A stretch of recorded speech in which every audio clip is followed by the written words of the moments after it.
Bonjour à chacune et à chacun d'entre vous. Nous continuons à bien sûr parler de l'œuvre merveilleuse accomplie par notre Seigneur en notre faveur.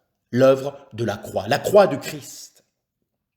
Ésaïe 53, les versets 1 à 3, nous déclarent: Qui a cru à ce qui nous était annoncé? Qui a reconnu le bras de l'Éternel? Il s'est élevé devant lui comme une faible plante, comme un rejeton qui sort d'une terre desséchée. Il n'avait ni beauté ni éclat pour attirer nos regards, et son aspect n'avait rien pour nous plaire. Méprisé et abandonné des hommes, homme de douleur et habitué à la souffrance, semblable à celui dont on détourne le visage, nous l'avons dédaigné, nous n'avons fait de lui aucun cas. Oui, scandale pour les Juifs, folie pour les Grecs, la croix de Christ est pour ceux qui croient une puissance de Dieu. Si nous voulons comprendre le sens profond de la croix, il nous faut réaliser la gravité du péché dans ses conséquences. De même, si nous voulons comprendre la gravité du péché, il nous faut considérer l'intensité douloureuse des souffrances et de la mort de Jésus. La crucifixion de Jésus nous révèle à la fois les conséquences tragiques du péché, mais également la nécessité d'une œuvre exceptionnelle pour les réparer, car la sentence est sans appel, et nous la trouvons en Romains au chapitre 6 et au verset 23e, qui nous déclare « Le salaire du péché, c'est la mort ».